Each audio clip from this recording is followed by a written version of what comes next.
Salut, aujourd'hui je voudrais aborder un thème qui nous concerne tous, nous tous qui sommes des parents, nous tous qui avons des enfants à notre charge.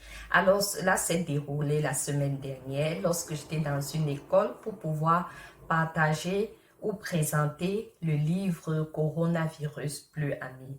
Alors les enfants ont certes écouté la présentation de 15 à 20 minutes, ils ont été intéressés, mais ce qui m'a marqué, c'est qu'à chaque fois, ils me coupaient pour pouvoir parler de ce qui se passe chez eux, de comment est-ce que dans leur maison, il existe aussi ce genre de cas, il y a tel genre d'animal, on a aussi eu le corona, on a eu ceci, on a eu cela. Et je vous assure, j'ai fait plus d'une heure de temps avec les enfants, pas seulement parce que j'étais en train de leur expliquer ce pourquoi j'étais là, mais parce qu'il fallait que je les écoute. Alors, il est ressorti de cela que, en fait, les enfants ont tellement de choses à nous dire, ils ont beaucoup à partager avec nous, mais ils n'ont pas des personnes pour les écouter. Certes, ils ont des parents à la maison, des oncles, des tatas, des aînés, des grands frères ou grandes sœurs, mais ils ont besoin de quelqu'un qui écoute chaque détail de ce qu'ils ont à dire.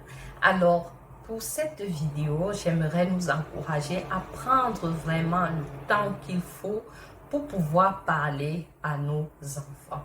Nous ne devons pas que parler, nous devons aussi écouter. Alors, après avoir parlé avec nos enfants ou parler à nos enfants, prenons donc assez de temps, prenons beaucoup de temps pour les écouter aussi, dont nous leur parlons. Ensuite, nous leur laissons nous parler. Et le temps où ils nous parlent devrait être plus que le temps que nous leur parlons. Alors, laissons couler tout ce qu'il y a dans l'être de notre enfant, surtout lorsqu'ils vont à l'école, surtout lorsqu'ils sortent de la maison. Il y a tellement de choses qui se passent dehors. Et lorsqu'ils sortent aussi de la maison pour aller à l'école, il y a tellement à raconter. Alors, chers éducateurs, chers parents, prenez le temps d'écouter vos enfants.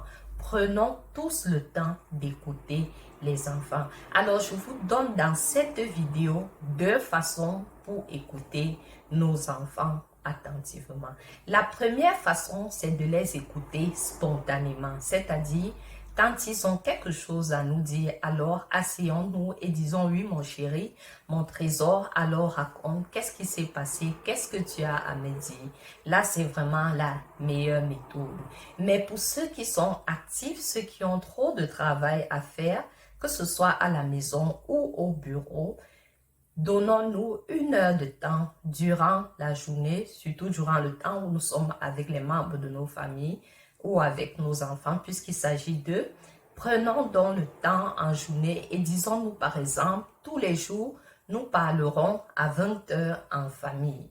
Ce mot que j'utilise, cette phrase que je viens de dire, nous le disons en allemand Familienkreis, c'est-à-dire c'est un temps de famille ou de réunion familiale comme on l'aurait dit par exemple en français. Donc prenons le temps pendant une heure de la journée, 2 ou 3 heures selon la longueur de la thématique que l'enfant voudrait parler avec nous et écoutons les enfants. Donnons-leur les conseils, rions avec eux de ce qu'ils ont à nous raconter.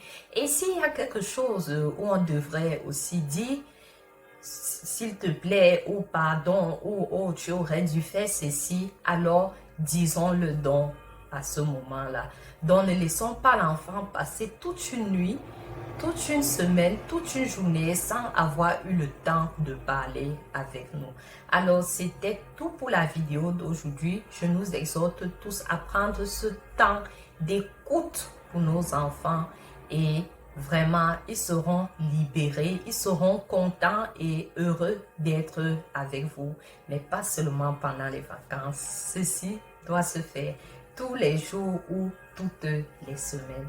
Alors, à très bientôt pour une autre thématique et bye bye.